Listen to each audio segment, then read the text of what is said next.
यह कहानी लेखक की अपनी भावनाओं के द्वारा लिखी गई है। इस कहानी को सुनकर आप अपना मनोरंजन कर सकते हैं। इस कहानी में दर्शाए गए पात्र, उत्पादन और घटनाएं सभी काल्पनिक हैं। कहानी किसी भी व्यक्ति के भावनाओं, प्रथाओं और परंपराओं का अपमान नहीं करती है। यह कहानी पूरी तरह से काल्पनिक है। दोस्तों, सिर्फ आपसे एक ही रिक्वेस्ट है कि आप हमारी वीडियो को लाइक और सब्सक्राइब कर लिया कीजिए, क्योंकि हम इसे बहुत ही मेहनत से बनाते हैं और आप बिना लाइक और सब्सक्राइब किया ही चले जाते हैं। प्लीज़ प्लीज़ प्लीज़, यह आपका प्यार होगा हमारे लिए। आप हमारे चैनल को लाइक और सब्सक्राइब जरूर कर लिया कीजिए, जिससे हमें लगेगा कि हमारी मेहनत व्यर्थ नहीं जा रही है। लीना जैसे तैसे अपनी जगह से उठकर खड़ी हो गई और लड़खड़ाते कदमों से केबिन से बाहर चली गई। उसके बाहर जाते ही व्योम ने गुस्से से दरवाजे की तरफ देखते हुए कहा, तुम्हारी इतनी औकात नहीं कि तुम व्योम अग्निहोत्री को बर्दाश्त कर सको। कहते हुए व्योम ने अपनी आंखें बंद कर ली। आंख बंद करते ही उसकी आंखों के सामने चांद का मासूम सा चेहरा घूमने लगा। उसने झटके से अपनी आंखें खोलते हुए कहा, व्हाट द हेल, ये गवार मेरी आंखों के सामने क्यों घूम रही है? मुझे इस गवार से दूर रहना होगा, वरना कहीं मेरे दिल दिमाग में घुस ना जाए। कहते हुए व्योम ने अपनी फाइल निकाली और फाइल को पढ़ने लगा। तभी टेबल पर रखा हुआ उसका मोबाइल रिंग करने लगा। वो हमने इरिटेट होते हुए देखा तो कॉल वर्तिका का था। वर्तिका का कॉल देखकर व्योम के चेहरे के एक्सप्रेशन चेंज हो गए। अब उसे पता था कि वर्तिका ने उसे धोखा नहीं दिया था, बल्कि उसकी दादी ने ही चांद से उसकी शादी करने के लिए वर्तिका का किडनैप किया हुआ था। कुछ देर तक सोचने के बाद व्योम ने कॉल उठाते हुए कहा, हेलो। दूसरी तरफ से वर्तिका ने रोते हुए कहा, व्योम प्लीज मेरी बात सुन लो। मैं कसम खाकर कहती हूँ, मैं तुम्हें धोखा नहीं दे रही हूँ। मैं शादी के लिए आ रही थी, पर पता नहीं किसने मेरा किडनैप कर दिया था। मैं कसम से तुमसे शादी करना चाहती थी। मुझे नहीं पता मेरे साथ ये सब कुछ कैसे हुआ। प्लीज मुझे माफ कर दो डार्लिंग, प्लीज। दूसरी तरफ वर्तिका फूट फूट कर रो रही थी। वही व्योम के चेहरे पर कोई एक्सप्रेशन नहीं थे। कुछ देर तक उसकी रोने की आवाज सुनने के बाद व्योम ने इरिटेट होते कहा, फिलहाल तुम्हारी बकवास सुनने के लिए मेरे पास वक्त नहीं है। बाद में कभी जब फ्री रहूंगा तब अपनी बकवास करना। कहते हुए भी व्योम ने कॉल कट करके मोबाइल को साइलेंट पर कर दिया और कुछ सोचने लगा। अगले ही पल उसके होठों के कोने टेढ़े हो गए।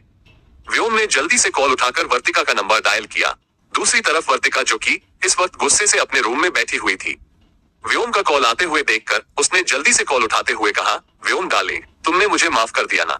मैं जानती थी तुम मुझसे बहुत प्यार करते हो। हम कब शादी कर रहे हैं? क्या हम आज शादी करें? मैं अभी आ रही हूँ। वर्तिका की बात सुनकर भी व्योम ने इरिटेट हुए कहा, चुप, बिल्कुल चुप। सबसे पहली बात, मैं तुमसे कोई प्यार नहीं करता। कान खोल कर सुन लो, अगली बार से प्यार का नाम मेरे सामने मत लेना। दूसरी बात, शादी अब मैं तुमसे नहीं कर सकता, क्योंकि मेरी शादी कल ही हो चुकी है।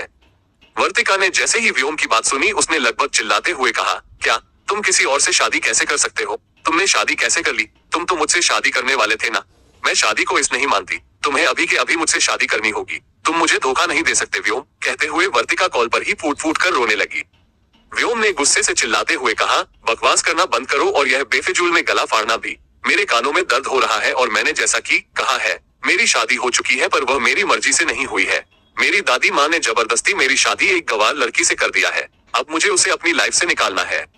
व्योम की बात सुनकर वर्तिका ने खुशी से कहा, इसका मतलब तुम मुझसे शादी करोगे उसके जाने के बाद? वर्तिका की बात सुनकर भी व्योम ने कुछ सोचते हुए कहा, देखूंगा, फिलहाल तो मेरा शादी वादी करने का कोई मूड नहीं है। जैसा कहता हूँ वैसा करो। कहते हुए व्योम वर्तिका को कुछ समझाने लगा। व्योम की बात सुनकर वर्तिका ने कहा, ठीक है डार्लिंग, मैं तुम्हारी सारी बातें मानूंगी। मैं उसे गवार लड़की को तुम्हारी लाइफ से निकलने में तुम्हारी पूरी मदद करूंगी। बस मुझे खुद से दूर मत करना। मैं तुम्हारे बिना मर जाऊंगी। मैं तुमसे बहुत प्यार करती हूँ। वर्तिका की बात सुनकर भी हमने एक अजीब सी मुस्कुराहट के साथ कहा, सीरियसली तुम मुझसे प्यार करती हो या मेरे पैसों से? व्योम की बात सुनकर वर्तिका की सिटी पट्टी गुल हो गई। उसने जल्दी से खुद को संभालते हुए कहा, ये तुम कैसी बातें कर रहे हो? मैं कोई गरीब नहीं हूँ। मेरे पास भी मेरा खुद का बहुत पैसा है। तुम मेरे बारे में ऐसी बात कैसे कर सकते हो? वर्तिका की बात सुनकर भी व्योम ने बिना कुछ कहे कॉल कट करके खुद से कहा, तुम इस गवार के कल रात के सबक के बाद तो मेरे आसपास तो आओगी नहीं। मुझे पूरा यकीन है, पर अगर आज तुम मेरे पास आओगी तो मैं तुम्हारी ऐसी हालत करूंगा कि कल तुम खुद घर छोड़कर भाग जाओगी। यह व्योम अग्निहोत्री का खुद से वादा है। कहते हुए व्योम तेरी मुस्कुराहट के साथ अपनी फाइल को कंप्लीट करने लगा। दूसरी तरफ शाम का वक्त, अग्निहोत्री मेंशन, अध्याय और सावित्री की चांद को लेकर वापस मेंशन आ चुके थे। चंद इस वक्त चुपचाप अध्याय के सामने बैठी हुई थी। अध्याय ने चांद की तरफ देखते हुए कहा, भाभी मेरी तरफ देखिए और मेरी बात ध्यान से सुनिए। भाई को ऐसी लड़कियां बिल्कुल भी पसंद नहीं है जो डरपोक हो, जो छोटी छोटी बातों से घबराती हो। इसलिए अब आपको खुद को बदलना होगा। आपको स्ट्रांग बनना होगा। अध्याय की बात सुनकर चंद घबराई हुई नजरों से उसकी तरफ देखने लगी। तभी सावित्री जी ने अध्याय को चांद से दूर करते हुए कहा, चांद हमारी बात सुनिए। हम जानते हैं कि जो कुछ भी आपकी जिंदगी में हुआ, उसके बाद अचानक से खुद की पर्सनैलिटी को चेंज करना आपके लिए बहुत मुश्किल होगा। सावित्री जी की बात सुनकर चांद ने मासूमियत से कहा, दादी माँ पर्सनैलिटी मतलब? चांद का सवाल सुनकर सावित्री जी के चेहरे पर अजीब से एक्सप्रेशन आ गए। उन्होंने खुद को संभालते हुए कहा, पर्सनैलिटी मतलब खुद के स्वभाव को, खुद के व्यक्तित्व को तुम इतनी जल्दी चेंज नहीं कर पाओगी, पर धीरे धीरे तुम्हें इसकी शुरुआत करनी होगी। अब तुम अग्निहोत्री परिवार की बड़ी बहू हो, व्योम अग्निहोत्री की बीवी। हम जानते हैं कि तुम्हारी जिंदगी में काफी मुश्किलें आने वाली है, पर तुम्हें उन सब का डटकर सामना करना होगा। आपको सिर्फ व्योम का सामना करना है, बाकी किसी से आपको कोई मतलब नहीं रखता है। बाकी सबको हम संभाल लेंगे। और याद रखिएगा, अगर व्यायाम आपसे कहे कि यह आपका रूम नहीं है, तो आपको उन्हें मुंह तोड़ जवाब देना है कि यह आपका रूम है। आप उनकी पत्नी है और आपका उन पर हक है। सावित्री जी की बात सुनकर चांद ने घबराई हुई आवाज में कहा, पर हमें डर लगता है दादी माँ। चांद की बात सुनकर अध्याय ने उसके हाथों को मजबूती से पकड़ते हुए कहा, भाभी इसी डर को तो भगाना है। अगर आप डरती रहोगी तो भाई आपसे और दूर होते रहेंगे। सोचिए, अगर भाई आपकी जगह पर किसी और लड़की के पास चले गए तो आपको कैसा लगेगा? क्या आप ये टॉलरेट कर पाओगी कि भाई आपके होते हुए किसी और लड़की का करीब जाए? अध्याय की बात सुनकर चांद ने आंसू भरी आंखों से उसकी तरफ देखते हुए कहा, क्या सच में वो हमें छोड़ देंगे? सब लोग हमें छोड़कर चले जाते हैं। क्या सच में हम बहुत बुरे हैं? चांद की बात सुनकर और उसकी आंखों में आंसू देखकर अध्याय ने प्यार से उसके आंसू साफ करते हुए कहा, भाभी आप बहुत अच्छी हैं और यही सबसे बड़ी प्रॉब्लम है। अच्छे लोगों की कोई कदर नहीं करता, इसलिए हमें थोड़ा सा तो बुरा बनना पड़ता है। इसलिए मैं आपको कह रहा हूँ कि थोड़ी सी स्ट्रांग बन जाओ। अगर भाई आपसे कुछ कहे तो आप उनके सामने डरने की जगह पर डटकर उनका सामना करो। यह आपका रूम है। अब आप लीगल तौर पर भाई की वाइफ है। अगर अभी भी आप भाई से डिवोर्स लेती हैं तो लीगली आप भाई की आधी प्रॉपर्टी ले सकती है। इस हिसाब से भाई को आपको रिस्पेक्ट देनी होगी। अपनी रिस्पेक्ट के लिए हमें खुद ही लड़ना पड़ता है भाभी। अध्याय की बात सुनकर चांदनी मासूमियत से कहा, ठीक है, जब वो रूम में आएंगे तो हम उनसे कह देंगे कि ये हमारा भी रूम है और उन पर हमारा भी हक है। चांद की मासूमियत भरी बात सुनकर अध्याय ने उसके गाल खींचते हुए कहा, यू नो वॉट भाभी, आप बहुत क्यूट हो। पता नहीं मेरे अंधे भाई को दिखाई क्यों नहीं देती आपकी क्यूटनेस, पर कोई बात नहीं, जल्दी आपकी क्यूटनेस के जाल में वह भी फंस जाएंगे। अध्याय की बात सुनकर सावित्री जी ने उसके सर पर मारते हुए कहा, नालायक लड़के, चल मेरी बच्ची को आराम करने दे। आप सो जाओ बेटा, आपको आराम की जरूरत है। सावित्री जी की बात सुनकर चांद ने अपना सर हिलाया और डरी हुई नजरों से बेड की तरफ देखने लगी। उसे अध्याय की बात याद थी कि उसकी औकात नहीं है उसके बेड पर लेटने की।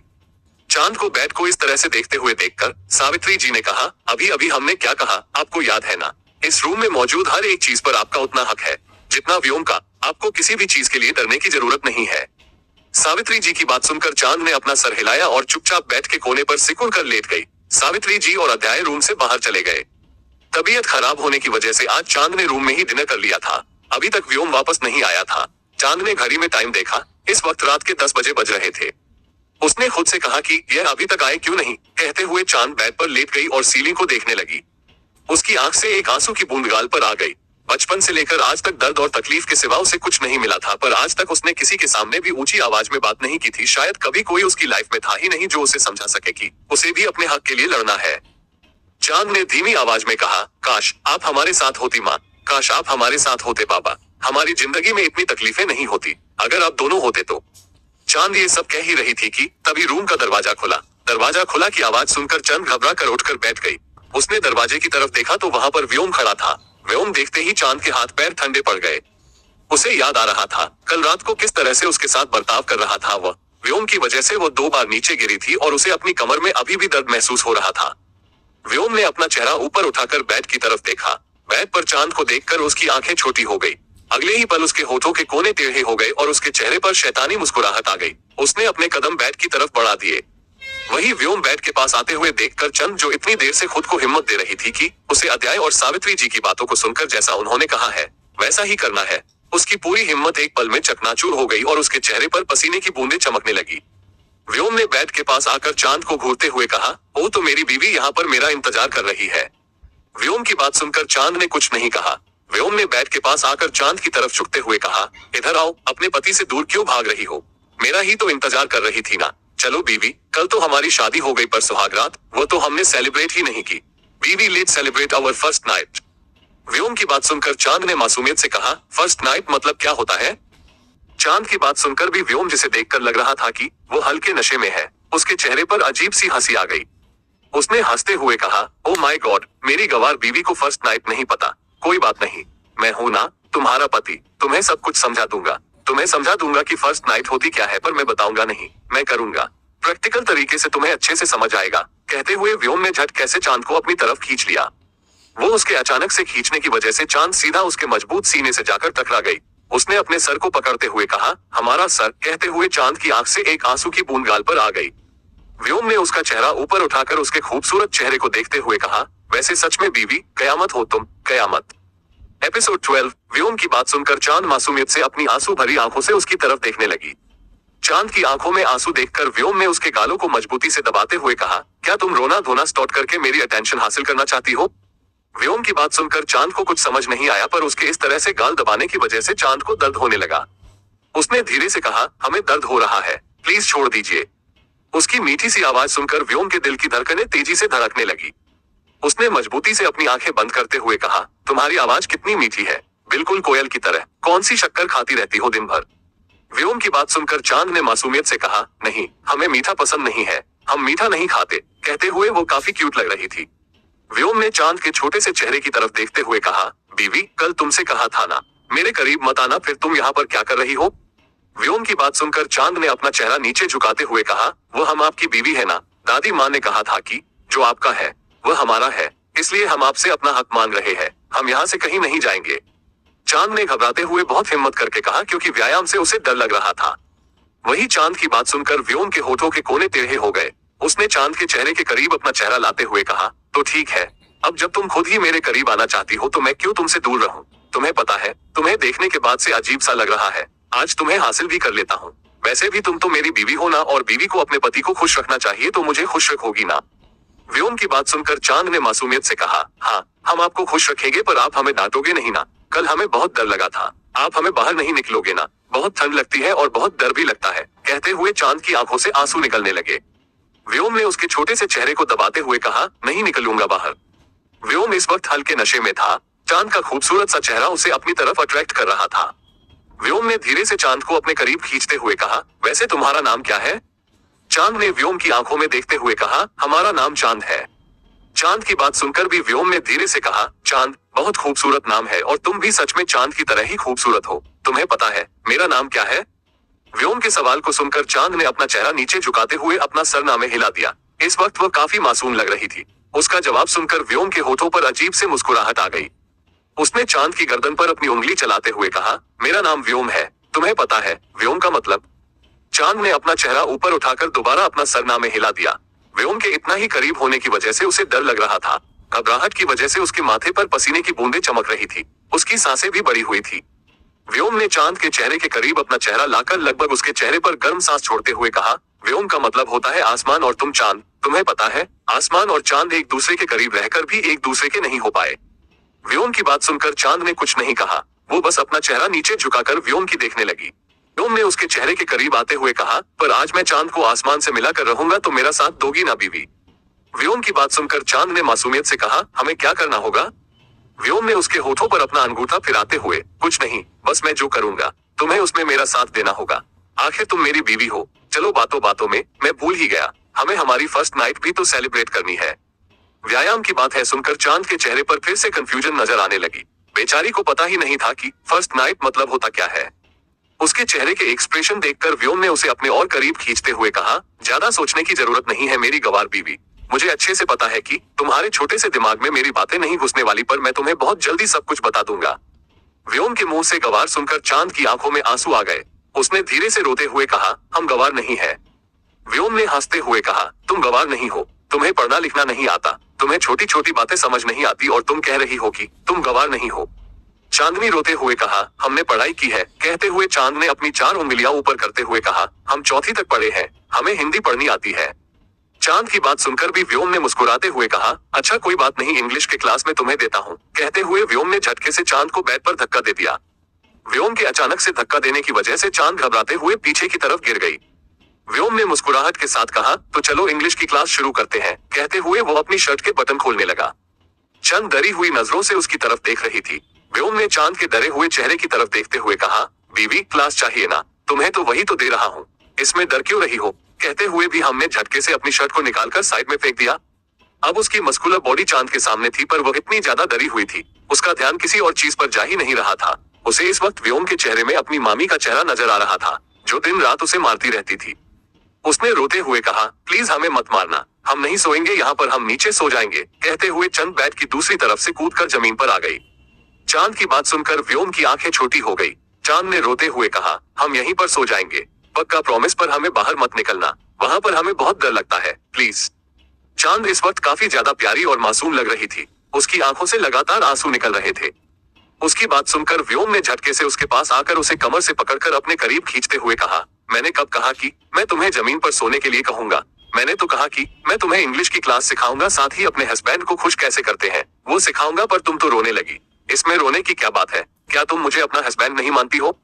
व्योम की बात सुनकर चांद ने सोते हुए कहा, हस्बैंड मतलब क्या होता है? चांद की बात सुनकर भी व्योम इरिटेट होते हुए कहा, गवार लड़की, हस्बैंड मतलब पति। व्योम की बात सुनते ही चांद की आंखें बड़ी बड़ी हो गई। उसने मासूमियत से कहा, हमें नहीं पता था, कहते हुए व्योम से दूर होने की कोशिश करने लगी। व्योम ने उसके खूबसूरत चेहरे की तरफ देखा। रोने की वजह से उसके होंठ और भी ज्यादा लाल हो गए थे। उसकी आंखें इस वक्त आंसुओं से भीगी हुई थी और वह काफी प्यारी लग रही थी। व्योम ने उसके गाल पर उंगली फिराते कहा, बीवी तुम बहुत ज्यादा हॉट हो, बस अगर तुम पढ़ी लिखी होती तो सब कुछ सही हो जाता, पर कोई बात नहीं, कुछ वक्त के लिए ही सही तो रह सकते हैं ना। कहते हुए व्योम ने झटके से चांद को बेड पर गिरा दिया और खुद उसके ऊपर आ गया। व्योम की हरकत की वजह से बेचारी चांद की हालत खराब हो गई। घबराहट की वजह से उसकी पूरी बॉडी कांप रही थी। व्योम ने उसकी सॉफ्ट बॉडी को महसूस करके उसे घुमाते हुए कहा, डर क्यों रही हो? तुमने तो कहा था ना कि मैं तुम्हारा पति हूँ, तो अपने पति के करीब आने पर कौन सी बीवी ऐसी डरती है? क्या तुम्हें किसी ने सिखाया नहीं अपने पति को खुश कैसे करते हैं? घबराहट की वजह से चांद बेचारी के मुंह से कुछ निकल ही नहीं रहा था, सिर्फ आंखों से आंसू निकल रहे थे और होंठ कांप रहे थे। उसके कांपते हुए होठों को देखकर व्योम, जो कि नशे में था, उसके चेहरे पर अजीब से एक्सप्रेशन आ गए। उसने गहरी सांस लेते हुए कहा, तुम्हारे लिप्स कितने पिंक है बच्चे। कहते हुए व्योम ने नीचे झुककर अपने होठों को चांद के होठों पर रखा और हल्के हल्के से उसके होठों को चूमने लगा। अपने होठों पर व्योम के होठों का एहसास होते ही चांद की आंखें बड़ी बड़ी हो गई। उसने भी हमको खुद से दूर करने के लिए अपने हाथों से उसे धक्का देने की कोशिश की, तो व्योम ने उसके दोनों हाथों को पकड़ करके ऊपर किया और उसे एग्रेसिव होकर किस करने लगा। व्योम काफी ज्यादा डोमिनेटिंग तरीके से चांद को किस कर रहा था। बेचारी चांद को समझ ही नहीं आ रहा था कि उसके साथ क्या हो रहा है। उसकी दोनों आंखों से आंसू निकल रहे थे क्योंकि व्योम काफी ज्यादा एग्रेसिव होकर उसे किस कर रहा था। करीब आधे घंटे के बाद जब व्योम को लगा कि अब चांद बेहोश होने वाली है, उसने अपने होठों को चांद के होठों से दूर किया और गहरी गहरी सांस लेने लगा। वही चांद लगभग बेहोशी की हालत में चली गई थी। व्योम के छोड़ते ही वह गहरी गहरी सांस लेने लगी। उसका पूरा चेहरा खून की तरह लाल हो गया था। उसके पिंक लिप्स सूजकर लाल हो चुके थे। उसके होठों से हल्का हल्का खून निकल रहा था। व्योम चेहरे पर इस वक्त अजीब से मुस्कुराहट थी। उसने चांद की गर्दन पर अपने होंठ चलाकर दिलकश भरी आवाज में कहा, बीवी तुम्हारे होंठ बहुत टेस्टी है, बहुत ज्यादा। कहते हुए व्योम के होंठ उसकी गर्दन से उसके कॉलर बोन तक चल रहे थे। चांद की तो हालत खराब हो चुकी थी। उसकी बॉडी सूखे पत्ते की तरह कांप रही थी। व्योम ने जब महसूस किया कि चांद की हालत बिल्कुल भी ठीक नहीं है, उसने अपना चेहरा ऊपर उठाकर देखा। भले ही वह नशे में था, पर उसे होश था कि वो क्या कर रहा है। चांद का पूरा चेहरा आंसुओं से भीगा हुआ था। उसे देखकर किसी को भी उसे पर तरस आ सकता था। वो इस वक्त छोटे से डरे हुए बिल्ली के बच्चे की तरह लग रही थी। उसे इस तरह से देखकर भी व्योम के अजीब सा लगने लगा। आज तक वो कई लड़कियों के करीब गया था, फिर आज से पहले उसने किसी के साथ भी जबरदस्ती नहीं की थी। हर बार वो उन लड़कियों की मर्जी से ही उनके करीब जाता था, पर आज पहली बार ऐसा हो रहा था जब वो किसी लड़की के करीब जा रहा था और वो लड़की उसका साथ देने की जगह पर घबरा रही थी, और यह कोई और नहीं उसकी बीवी थी। व्योम ने चांद के छोटे से चेहरे को अपने हाथ में भरते हुए कहा, क्या हुआ बीवी? क्या तुम्हें मेरा खुद के करीब आना पसंद नहीं आ रहा है? क्या तुम्हें मुझसे डर लग रहा है? बोलो। कहते हुए उसकी पकड़ चांद के गाल पर मजबूत हो गई। चांद ने रोते हुए कहा, हमें डर लग रहा है। आपने हमारे होठों को क्यों काटा? हमें दर्द हो रहा है। कहते हुए चांद सुबक सुबक कर रोने लगी। इस वक्त वो बिल्कुल छोटी सी बच्ची लग रही थी, जिसकी चॉकलेट किसी ने चुरा ली हो। उसे इस तरह से रोते हुए देखकर व्योम के होठों पर एक प्यारी सी मुस्कान आ गई। उसने झटके से चांद को अपनी गोद में उठाकर अपने सीने से लगाते हुए कहा, ठीक है, मैं कुछ नहीं कर रहा हूँ, रोना बंद करो। चांद ने व्योम पर अपनी पकड़ मजबूत कर दी और चांद जोर जोर से रोने लगी। उसके रोने की आवाज पूरे रूम में गूंज रही थी। वही व्योम जो कि हमेशा दूसरों को रुलाता था, इस वक्त नशे में होने की वजह से चांद को चुप करने की कोशिश कर रहा था, पर चांद चुप होने का नाम ही नहीं ले रही थी। कुछ देर बाद रोते रोते ही चांद पर उनके सीने पर अपना सर रखन कर लेट गई। वही व्योम जो कि नशे की हालत में चांद को खुद से दूर करने की जगह उसके करीब आ गया था। उसे जब चांद की गर्म सांसें अपने सीने पर महसूस हुई, उसने धीरे से चांद का छोटा सा चेहरा अपने सीने से निकाल कर देखा, तो रोने की वजह से उसका छोटा सा चेहरा लाल हो गया था। इस वक्त वो बहुत ज्यादा क्यूट लग रही थी। उसके चेहरे को देखा तो व्योम को अजीब सा एहसास होने लगा। एपिसोड 13। चांद रोते रोते हुए व्योम के सीने पर ही अपना सर रखकर सो गई थी। व्योम भी नशे की हालत में उसे उसी तरह से अपने सीने से लगाकर बेड पर लेट गया। दोनों इस वक्त एक दूसरे की बाहों में सुकून से सो रहे थे, जो एक दूसरे को ठीक से जानते भी नहीं थे। वहीं दूसरी तरफ नीचे सावित्री की परेशानी से अपने रूम में चक्कर काट रही थी। अध्याय उनके बेड पर लेटकर चॉकलेट खा रहा था। उसने सावित्री जी की तरफ देखते हुए कहा, जाने मन क्यों टेंशन ले रही हो, तुम्हारी तबीयत खराब हो जाएगी। अध्याय की बात सुनकर सावित्री जी ने गुस्से से उसे घूरते हुए कहा, नालायक लड़के चुप हो जा वरना मैं तेरी टांगे तोड़ दूंगी। सावित्री जी की बात सुनकर अध्याय का मुंह बन गया। उसने क्यूट सा फेस बनाते हुए कहा, जब देखो तब मुझे डांटती रहती हो, कभी मुझसे प्यार से बात नहीं करती। तुम तो मुझसे प्यार ही नहीं करती हो जाने मन, तुम्हें तो बस अपनी खडूस पोते व्योम से प्यार है, जो तुमसे प्यार ही नहीं करता। अध्याय की नौटंकी देखकर सावित्री जी ने उसके पास आकर उसके कान को खींचते हुए कहा, नालायक लड़के अपनी दादी के साथ मस्ती करेगा। व्योम को बता दूं कि तू उसके बारे में क्या बोल रहा था। सावित्री जी की बात सुनकर अध्याय ने मासूम सा चेहरा बनाते हुए कहा, मैं तो मजाक कर रहा था, वैसे आप परेशान क्यों हो। सावित्री जी ने परेशान होते हुए कहा, अरे हमें चांद के लिए डर लग रहा है। आप तो जानते हैं ना कि व्योम कैसे है। बस हमारी बच्ची खुद को संभाल ले, हमें उन्हें धीरे धीरे सीखना होगा कि वो व्योम कैसे हैंडल कर सकती है। सावित्री जी की बात सुनकर अध्याय ने मुस्कुराते हुए कहा, आप टेंशन मत लीजिए, भाभी है ही इतनी प्यारी और क्यूट की भाई उनकी मासूमियत में जरूर पिघल जाएंगे। वैसे अब वो चुड़ैल वर्तिका अगर फिर से भाई की लाइफ में आने की कोशिश करेगी तो वैसे भी भाई को तो पता चल ही गया होगा कि उसका किडनैप किया गया था। इनफैक्ट उनको तो ये भी पता चल गया होगा कि उनका किडनैप आपने करवाया था। भाई आपको तो कुछ नहीं करेंगे, पर पता नहीं मेरा क्या होगा। बस भगवान भाई को ये बताना चले कि किडनैप मैंने खुद किया था। आपको पता है, दादी माँ दिल कर रहा था कि वर्तिका को छत से नीचे लटका दूं, पर फिर सोचा अगर मर गई तो मेरा ही काम खराब हो जाएगा। मुझे फालतू में जेल नहीं जाना था, इसलिए फिर मैंने उसे छोड़ दिया। अध्याय की बात सुनकर सावित्री जी ने कहा, बकवास हो गई हो तो अपने रूम में जाकर सो जाइए, हमें भी सोना है वरना आपकी वजह से हमारी तबीयत खराब हो जाएगी। सावित्री जी की बात सुनकर अध्याय ने क्यूट सा फेस बनाते हुए कहा, आप बहुत बुरी हो। आप अभी तक उदास थी तो मैं आपके साथ बैठा हुआ था, और अब जब आपको नींद आ रही है तो आप मुझे भगा रही हो। ये बिल्कुल भी ठीक बात नहीं है दादी माँ। कोई बात नहीं, बदला लिया जाएगा। अध्याय अग्निहोत्री अपना बदला लेकर रहता है, कहते हुए अध्याय अपने चॉकलेट को लेकर वहां से भाग गया। सावित्री जी ने खुद से कहा, पता नहीं इस नालायक का क्या होगा। कहते हुए वो बेड पर लेट गई। चांद के बारे में सोचते सोचते उनकी भी आंख लग गई। नेक्स्ट मॉर्निंग खिड़की से आई सूरज की किरणें सीधा व्योम के चेहरे पर पड़ी। व्योम ने धीरे से अपनी आंख खोली तो उसे ऐसा लगा था जैसे उसके पास कोई सॉफ्ट सी चीज है। उसने अपनी आंखों को खोलकर देखा तो उसका ध्यान चांद के मासूम से चेहरे पर गया, जो कि इस वक्त उसे आधा ही नजर आ रहा था और आधा उसके सीने में छुपा हुआ था। चांद के चेहरे को देखकर व्योम बस उसकी खूबसूरती को निहारने लगा। अगले ही पल उसे एहसास हुआ कि इस वक्त वह क्या कर रहा है। उसने गुस्से से चांद की तरफ देखा और झटके से उसे खुद से दूर धक्का दे दिया। दोनों बेड पर सो रहे थे। व्योम के अचानक से जोर से धक्का देने की वजह से चांद, जो उसकी बाहों में सुकून से सो रही थी, सीधा बेड के नीचे मुंह के बाल गिर गई। नीचे गिरते ही उसके मुंह से एक चीख निकल गई, पर वो व्योम तो कोई फर्क ही नहीं पड़ा। व्योम उठकर बैठ गया। चांद ने नीचे गिरते ही अपनी आंखों को खोलकर देखा। उसे इस वक्त बहुत ज्यादा दर्द हो रहा था। उसकी आंखों से आंसू निकल रहे थे। वो उठ पाती इससे पहले ही उसके कानों में व्योम की गुस्से भरी आवाज पड़ी, तुम्हारे जैसी घटिया लड़की मैंने देखी नहीं। तुमसे कहा था ना कि तुम मेरे रूम में, मेरी जिंदगी में रहने के लायक नहीं हो, तो फिर तुम मेरे बिस्तर पर क्या कर रही थी? यही सब काम करती हो तुम? व्योम की आवाज सुनकर चांद ने अपना चेहरा ऊपर उठाकर देखा तो व्योम उसे गुस्से से घूर रहा था। चांद ने आंसू भरी आंखों से उसकी तरफ देखते हुए कहा, आपने खुद में वहां पर लिटाया था और यह हमारा भी कमरा है।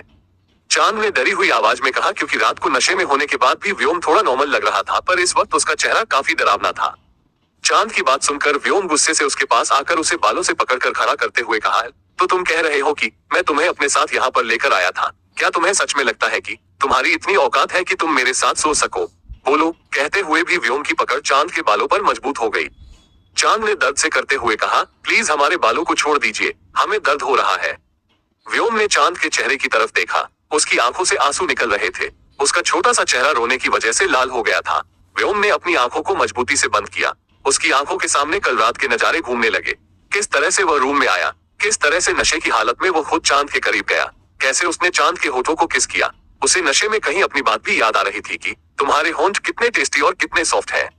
सब कुछ याद करके व्योम ने गुस्से से चांद को धक्का दे दिया। चंद सीधा बेड पर जाकर गिरी। बेड पर गिरने की वजह से इस बार उसे चोट नहीं लगी। व्योम गुस्से से उसकी तरफ देखा और तेज कदमों से वहां से बाहर चला गया। वही उसके जाने के बाद चांद फूट फूट कर रोने लगी। उसे कुछ समझ नहीं आ रहा था। पहले तो कल रात को व्योम ने उस पर गुस्सा किया, उसके बाद वो खुद ही उसके करीब आया और अब दोबारा सुबह को उस पर इल्जाम लगा रहा था। चांद ने रोते हुए कहा, हमसे नहीं होगा दादी माँ, हम शायद सब दूसरों की नफरत बर्दाश्त करने के लिए पैदा हुए हैं। कहते हुए वो फूट फूट कर रोने लगी। 5th फ्लोर पर व्योम इस वक्त शॉर्टलेस होकर अपने जिम में एक्सरसाइज कर रहा था। वो काफी तेजी से ट्रेडमिल पर दौड़ रहा था। उसके माथे से पसीने की बूंदें उसकी बॉडी पर टपक रही थी। इस वक्त वो काफी ज्यादा हॉट लग रहा था। उसकी आंखें गुस्से से लाल थी। उसके दिमाग में बार बार चांद का चेहरा घूम रहा था, साथ ही कल रात को उन दोनों के बीच में हुई किस। व्योम ने गुस्से से कहा, मैं इस तरह से उस गवार के करीब कैसे जा सकता हूँ? मैं इतने नशे में तो नहीं था, मैं कैसे उसके करीब सकता हूँ? व्योम को कल रात की बात अच्छे से याद थी। वो ज्यादा नशे में भी नहीं था, पर शायद उस पर कल रात चांद का नशा छा गया था, जिसे वह चाहकर भी कंट्रोल नहीं कर पाया। उसे खुद पर गुस्सा आ रहा था कि वो इस तरह से खुद पर से अपना कंट्रोल कैसे खो सकता है। आज तक कई लड़कियों ने उसके करीब आने की कोशिश की थी, पर जब तक वो व्योम खुद नहीं चाहा था, कोई भी उसके करीब नहीं आ पाई थी। पर कल पहली बार ऐसा हुआ था कि वो चाहकर भी खुद को कंट्रोल नहीं कर पाया था और चांद के करीब चला गया था। आंख बंद करते ही उसकी आंखों के सामने चांद के गुलाब की पंखुड़ी की तरह पिंक होंठ आ रहे थे, जिन्हें याद करके व्योम को अपने दिल में अजीब सी बेचैनी हो रही थी। वो उन्हें फिर से छूना चाहता था और इसी ख्याल की वजह से उसे खुद पर गुस्सा आ रहा था। उसे दौड़ते हुए 2 घंटे से ज्यादा का वक्त हो चुका था, पर वो अभी भी रुकने को तैयार नहीं था। शायद उसका गुस्सा अभी भी बाहर नहीं निकला था। वहीं ऊपर चांद चुपचाप बेड पर लेटी हुई थी। उसे डर लग रहा था कि कहीं व्योम फिर से अंदर ना आ जाए। उसकी डरावनी आंखें देखकर बेचारी चांद की हालत खराब हो जाती थी। चांद अभी रो रही थी कि तभी रूम के दरवाजे पर उसे किसी की आवाज सुनाई दी। किसी की आवाज सुनकर वो घबरा कर उठकर बैठ गई। तभी उसे बाहर से एक औरत की प्यार भरी आवाज सुनाई दी, मैडम दरवाजा खोलिए, बड़ी मैडम ने आपके लिए कपड़े भिजवाए हैं। किसी औरत की आवाज सुनकर चांद ने डरते हुए दरवाजा खोलने के लिए दरवाजे के पास आ गई।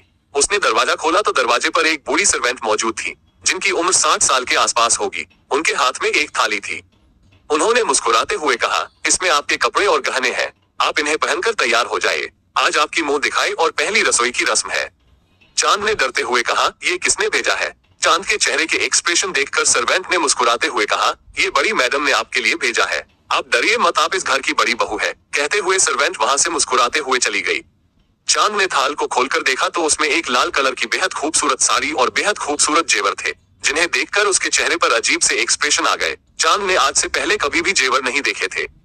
वो ऐसी दुनिया से बिलोंग करती थी जहां पर उसे मुश्किल से 2 वक्त का खाना मिल जाए, यही उसके लिए बहुत बड़ी बात थी। चांद काफी देर तक दरवाजे पर ही खड़ी रही। तभी उसे कदमों की आवाज रूम की तरफ आती हुई महसूस हुई। यह एहसास होते ही चांद की धड़कनें तेज हो गई। उसे लग रहा था कि व्योम ही दरवाजे की तरफ आ रहा है।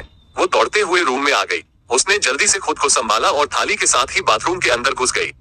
चांद के अंदर जाते ही अंजलि, जो कि रूम की तरफ आ रही थी, उसने रूम में आकर देखा और खुद से कहा, ये भाई कहाँ चले गए? और यह गवार लड़की, पता नहीं दादी को क्या नजर आ गया। शक्ल देखकर तो लगता नहीं कि गवार है, पर हमारी फैमिली को सूट तो बिल्कुल भी नहीं करेगी।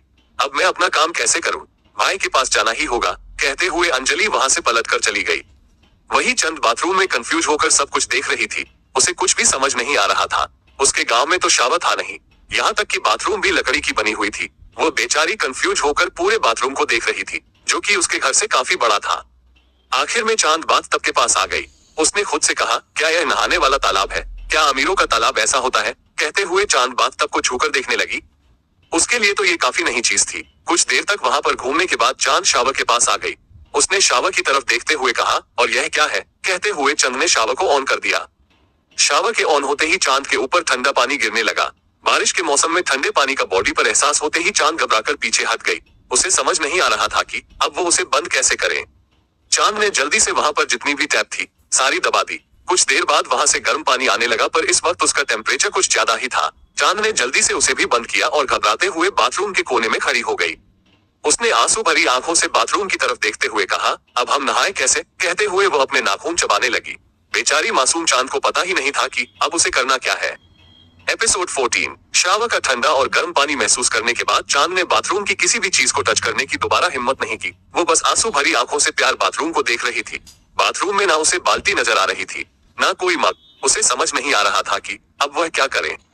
वही व्योम, जो पिछले 2 घंटे से जिम में पसीना बहा रहा था, अचानक से उसके कानों में अंजलि की आवाज पड़ी, भाई। अंजलि की आवाज सुनकर व्योम ने पलट कर देखा तो जिम के दरवाजे पर अंजलि खड़ी थी, जिसके चेहरे पर इस वक्त एक प्यारी सी मुस्कुराहट थी। व्योम ने उसे घूरते हुए कहा, व्हाट हैपेंड? अंजलि उसके पास आ गई। उसने अपना चेहरा नीचे झुकाते हुए कहा, भाई वो मुझे सपोर्ट कार चाहिए, प्लीज दिला दो ना। मैंने अपनी फ्रेंड से वादा किया है कि मैं स्पोर्ट्स कार खरीद लूंगी, प्लीज भाई लेकर दो ना। अंजलि की बात सुनकर भी व्योम उसे घूरते हुए कहा, तुम मुझसे क्यों मांग रही हो? खुद पैसे कमाओ और खुद खरीद लो, जाओ। व्योम की बात सुनकर अंजलि ने अपना चेहरा नीचे झुकाते हुए कहा, भाई आप ऐसा कैसे बोल सकते हैं? आप मेरे भाई हैं, क्या आप मेरे लिए इतना नहीं कर सकते? आपके पास तो बहुत पैसे है ना, आप अपनी गर्लफ्रेंड को तो खरीद कर देते हो ना भाई, बहुत सारी चीजें, वह भी महंगी महंगी, तो क्या आप अपनी बहन को एक छोटी सी चीज खरीद कर नहीं दे सकते? अंजलि की बात सुनकर वो उनके होठों के कोने हो गए। उसने अंजलि को घूरते हुए कहा, अच्छा स्पोर्ट्स कार तुम्हें खुद के लिए चाहिए या अपने निकम्मे में बॉयफ्रेंड के लिए? तुम्हें क्या लगता है तुम्हारे निकम्मे बॉयफ्रेंड के लिए मैं पैसे कमाता हूँ? अगर उसे गिफ्ट देने हैं तो खुद कमाओ और खुद खरीद के दो। कहते हुए साइड में रखे हुए तौलिए से अपना पसीना पोंछे हुए जिम से बाहर चला गया। वहीं अंजलि के चेहरे पर गुस्सा नजर आने लगा। उसने जाते हुए व्योम की तरफ देखते हुए कहा, भाई आपको मुझे कार खरीद कर देनी ही होगी, चाहे कुछ भी क्यों ना हो जाए। कहते हुए वह भी पैर पटकते हुए वहां से बाहर चली गई। वही व्योम सीधा अपने रूम में आ गया। अब तक वो चांद के बारे में सब कुछ भूल चुका था। रूम में आते ही उसने आसपास नजर घुमाकर देखा। चांद को कहीं भी ना देखकर उसने खुद से कहा, लगता है खुद ही डर कर भाग गई। अच्छा हुआ, वरना मुझे और मेहनत करनी पड़ती। कहते हुए व्योम का दरवाजा खोलकर बाथरूम के अंदर आ गया। चांद बेचारी, जिसे यही नहीं पता था कि दरवाजा लॉक कैसे करना है, वो बिना दरवाजा लॉक किए ही बाथरूम के अंदर आ गई थी। वो अभी भी फ्लो पर बैठकर से सिसक सिसक कर रो रही थी। अंदर आते ही व्योम का ध्यान बाथरूम की हालत पर गया। उसका बाथरूम हर जगह से गीला हो चुका था। उसका ध्यान तभी रोने की आवाज पर गया। व्योम ने अपना चेहरा ऊपर उठाकर देखा तो उसे जमीन पर रोती हुई चांद नजर आए, जिसे देखते ही उसकी आंखें छोटी हो गई। व्योम ने गुस्से से कहा, तुम मेरे बाथरूम में क्या कर रही हो? मैंने तुमसे कहा था ना, मेरी किसी भी चीज को छूने की कोशिश मत करना, वरना तुम्हारे हाथ काट दूंगा। लगता है तुम्हें मुझसे डर नहीं लग रहा है। कोई बात नहीं, तुम्हें कैसे डराना है यह मैं अच्छे से जानता हूँ। कहते हुए व्योम अपने कदम चांद की तरफ बढ़ाने लगा। चांद, जो पहले से ही अपनी किस्मत पर रो रही थी, व्योम की आवाज सुनकर घबराते हुए उठकर खड़ी हो गई। उसने इस वक्त एक सिंपल सी नीले रंग की साड़ी पहनी हुई थी, जो गीले होने की वजह से भीग कर उसकी बॉडी से चिपक चुकी थी। उसका चेहरा भी रोने की वजह से लाल हो गया था। इस वक्त वो बहुत ज्यादा हॉट और सेक्सी लग रही थी।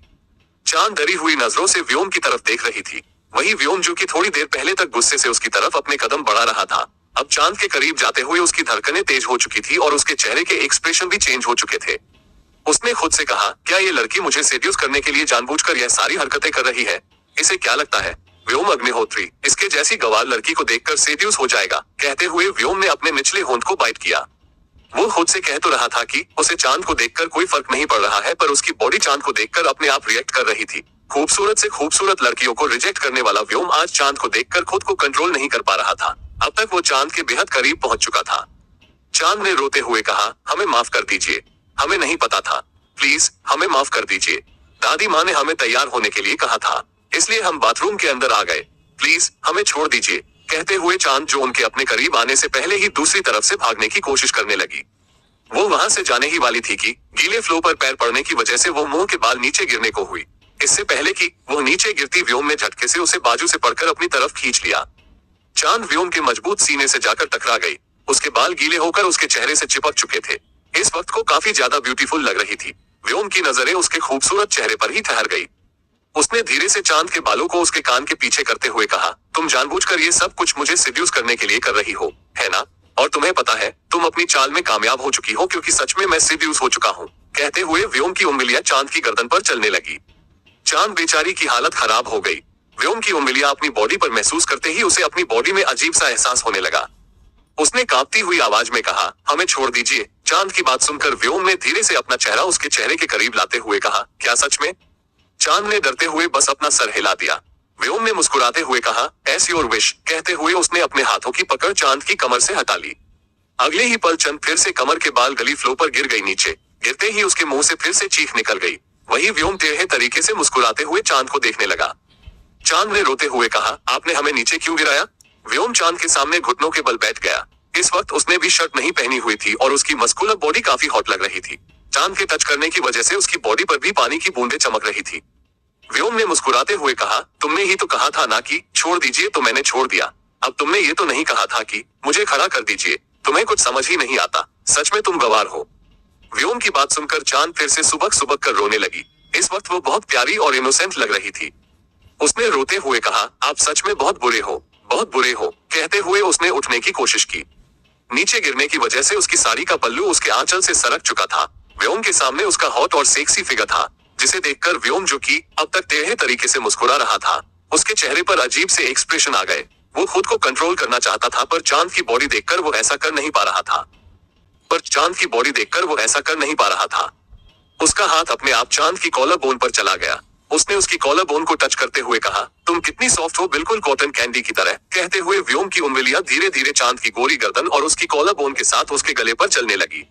चांद ने रोते हुए कहा, आप हमें गुदगुदी क्यों कर रहे हैं, छोड़िए हमें। कहते हुए चांद ने व्योम को खुद से दूर करने की कोशिश करने लगी। व्योम, जिसे चांद का इस तरह से खुद को दूर करना बिल्कुल भी पसंद नहीं आया था, उसने झटके से चांद को कमर से पकड़कर फ्लो से उठाकर अपने करीब खींचते हुए कहा, पति हूं ना मैं तुम्हारा, तो तुम मुझे खुद से दूर क्यों कर रही हो? कल रात को यही कहा था ना, मैं आपकी पत्नी हूँ, मुझे पत्नी का हक चाहिए, यही कह रही थी ना तुम? चांदनी रोते हुए कहा, हमें कुछ नहीं चाहिए, छोड़िए हमें, आप बहुत बुरे हैं, हमें नहीं रहना है आपके साथ। कहते हुए चांद रोते हुए व्योम खुद से दूर करने लगी। रोते हुए भी उसकी आवाज इतनी प्यारी थी कि व्योम उसे चुप कराने की जगह पर बस उसके चेहरे के एक्सप्रेशन और उसका बच्चों की तरह रोना देख रहा था।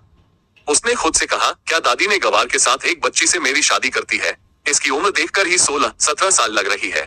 सोचते हुए फिर व्योम चांद के चेहरे को बालों से पकड़कर ऊपर करते हुए कहा, उम्र क्या है तुम्हारी? कहते हुए व्योम का ध्यान चांद के होठों पर गया, जो कि पानी की बूंदे होने की वजह से और भी ज्यादा अट्रैक्टिव लग रहे थे। चांद ने रोते हुए कहा, हम 18 साल के हैं। चांद की बात सुनकर भी व्योम शैतानी मुस्कुराहट के साथ कहा, सच में तुम 18 साल की हो? कहते हुए व्योम ध्यान से ऊपर से नीचे तक चांद को निहारने लगा। चांद को देखकर उसे अपनी बॉडी में अजीब सेंसेशन पैदा होती हुई महसूस हो रही थी। उसने चांद को अपने और करीब खींचते हुए कहा, तुम्हें पता है तुम कितनी ज्यादा हॉट हो?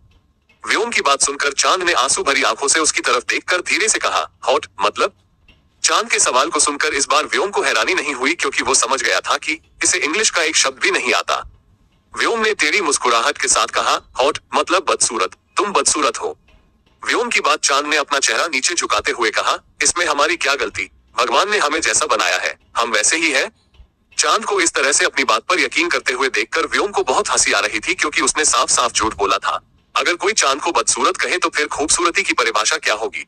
सोचकर व्योम ने खुद से कहा, मैंने आपसे पहले तुम्हारे जैसी खूबसूरती कभी भी नहीं देखी और तुम्हारे जैसी इडियट भी। सोचते हुए हमने चांद के गालों को टच करते हुए कहा, सॉफ्ट है।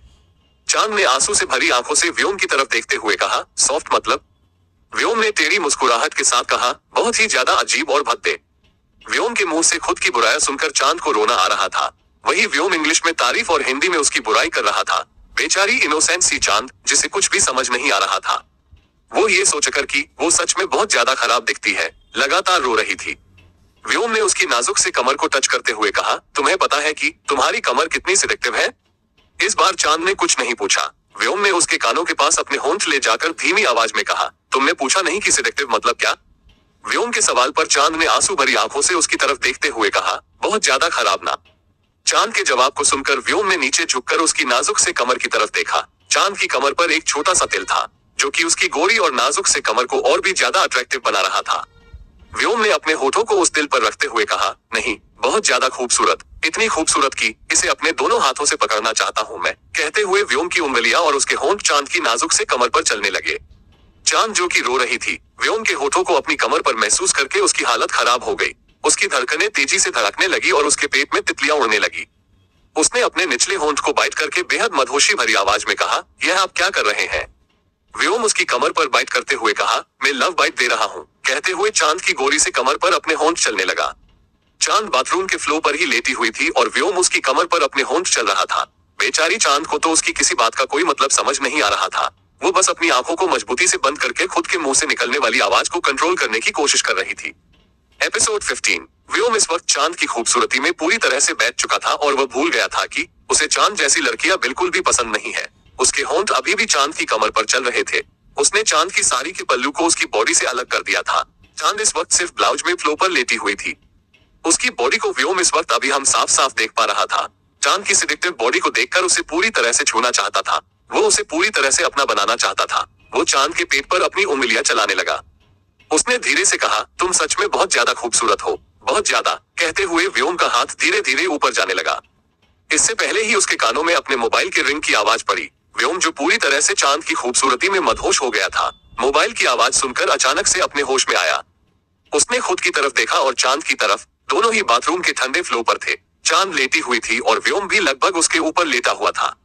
व्योम ने गुस्से से अपने बाल खींचते हुए कहा, ये सब क्या कर रहा हूँ मैं? कहते हुए जल्दी से उठकर खड़ा हो गया।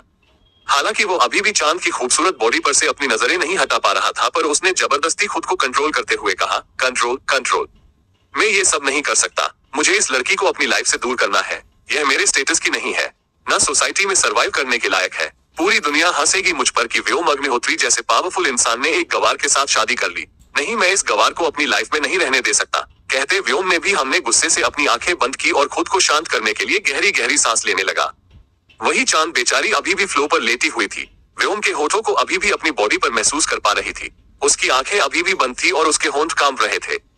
व्योम ने अपनी आंखों को खोलकर चांद की तरफ देखकर चिल्लाते हुए कहा, ए लड़की उठो तुम और अभी के अभी मेरी बाथरूम से मेरे रूम से निकल जाओ वरना मैं तुम्हें छत से नीचे फेंक दूंगा। चांद जो कि खुद भी मदहोश हो चुकी थी, वो व्योम के गुस्से भरी आवाज सुनकर जल्दी से उठकर बैठ गई। उसने देखा उसकी साड़ी का पल्लू नीचे गिरा हुआ था। उसने जल्दी से पल्लू उठाकर खुद को कवर करते हुए कहा, हमने कुछ नहीं किया। व्योम ने उसे घूरते हुए कहा, हाँ देवी मैया आपने कुछ नहीं किया, सब कुछ मैंने ही किया है, पर अब आप सब कुछ करेंगे। आप मेरे बाथरूम से, मेरे रूम से, इनफैक्ट मेरे घर से निकल जाएंगे। समझ आया? चुपचाप यहाँ से दफा हो जाओ वरना छत से नीचे फेंक दूंगा। कहते हुए व्योम गुस्से से रूम से बाहर चला गया। वही उसकी बात सुनकर चांद की हालत खराब हो गई। उसने आंसू भरी आंखों से बाथरूम की तरफ देखा और खुद से कहा, अब हम क्या करें? दादी माँ ने तो कहा था कि हमें इनका सामना करना है, पर ये तो इतनी डरावने है, हम इनका सामना कैसे करें महादेव? कहते हुए चांद उठकर खड़ी हो गई। उसने हिम्मत करके फिर से शावर को ऑन किया। इस बार नॉर्मल टेम्परेचर के साथ पानी आने लगा। चांद ने गहरी सांस ली और बाथरूम के दरवाजे के पास आकर उसने अच्छे से बाथरूम का दरवाजा लॉक किया और नहाने लगी। कुछ देर बाद बाथरूम के गीले फर्श पर जैसे तैसे उसने साड़ी पहन ली, क्योंकि उसे रूम में जाने से डर लग रहा था। उसने गहनों की तरफ देखा और दरवाजा खोलकर बाहर आ गई। उसने डरते हुए पूरे रूम में नजर घुमाकर देखा तो रूम में कोई भी नहीं था। चांद ने बाहर आकर गहरी सांस ली और ड्रेसिंग टेबल के सामने आकर गहने पहनने लगी। उसने डिसाइड कर लिया था कि वो हार नहीं मानेगी, क्योंकि उसके पास हारने के बाद जाने के लिए कोई ऑप्शन था ही नहीं। उसे अब अपनी लड़ाई खुद ही लड़नी थी। उसे सिया को किया हुआ प्रॉमिस भी याद था और कल सावित्री जी की कही हुई बातें भी याद थी। उसे अध्याय का दिया हुआ कॉन्फिडेंस भी याद था, पर यह सारी बातें वो उनके सामने आने पर भूल जाती थी। उसने खुद से कहा, नहीं हमें डरना नहीं है। सिया दीदी ने कहा था कि हम एक दिन आसमान में उसे चांद की तरह पूरी दुनिया में चमकता है और हम हमारी सिया दीदी को दिया हुआ प्रॉमिस पूरा करके रहेंगे महादेव। कहते हुए चांद ने अपने आंसू साफ किए और खुद को मिरर में देखने लगी। लाल कलर की बनारसी साड़ी में इस वक्त वो बेहद खूबसूरत लग रही थी। आंखों में काजल, होठों पर हल्की लिपस्टिक, चेहरे पर कोई मेकअप नहीं, हाथों में लाल चूड़ियां, मांग में सिंदूर और गले में मंगलसूत्र के साथ गले में एक सोने का पेंडेंट और हाथों में 2 सोने के कड़े।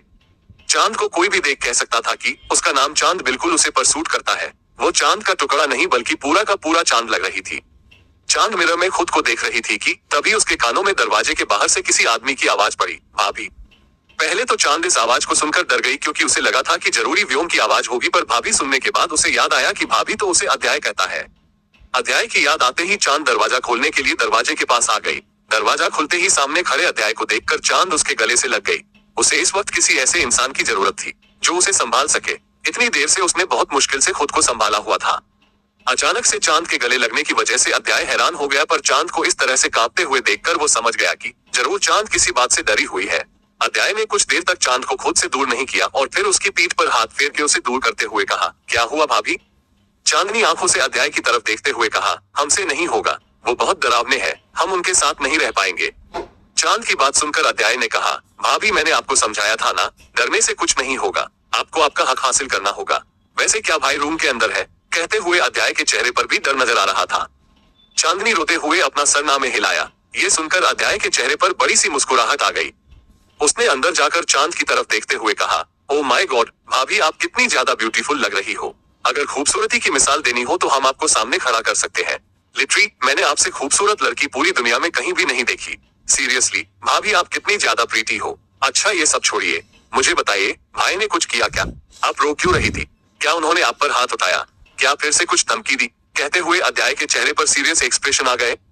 चांद ने अपना सर नीचे झुका दिया। उसे कुछ ना बोलते हुए देखकर अध्याय ने उसका चेहरा ऊपर करके उसकी आंखों में आंखें डालकर देखते हुए कहा, भाभी कल मैंने आपसे कहा था ना, मैं आपका देवर हूँ, पर आप मुझे अपना भाई मान सकती है और भाई से तो सब कुछ शेयर करते हैं ना। प्लीज भाभी बताइए, अगर आप मुझे बताएंगे नहीं तो मैं आपको सॉल्यूशन कैसे दे पाऊंगा?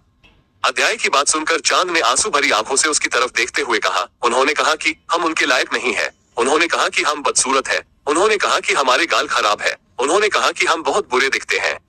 चांद की बात सुनकर अध्याय हैरानी से उसकी तरफ देखने लगा। उसने अपने इमोशंस को कंट्रोल करते हुए कहा, क्या भाई ने कहा कि आप सुंदर नहीं दिखती? भाई ने कहा कि आपका चेहरा खराब है, या तो भाई अंधे हो गए हैं या तो वह आपको परेशान करने के लिए सब कुछ कह रहे हैं। भाभी मैं अपनी दादी माँ की कसम खाकर कहता हूँ, मैंने आज से पहले आपसे सुंदर लड़की कभी भी नहीं देखी। अगर दुनिया में खूबसूरती की कोई परिभाषा है ना तो वह आप है।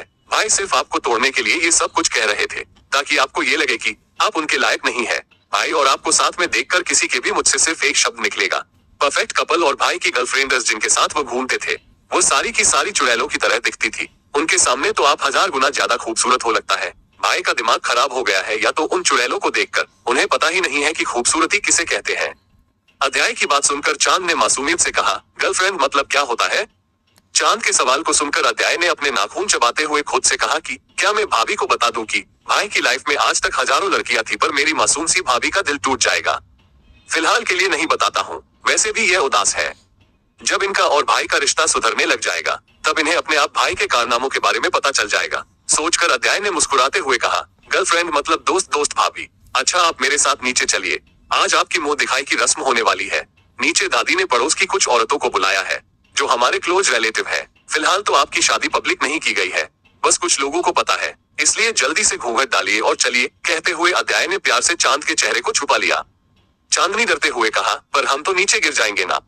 अध्याय ने उसके हाथ को मजबूती से पकड़ते हुए कहा, भाभी आपका ये प्यार देवर आपको नीचे नहीं गिरने देगा, अब चलिए मेरे साथ। कहते हुए चांद को लेकर रूम से बाहर आ गया।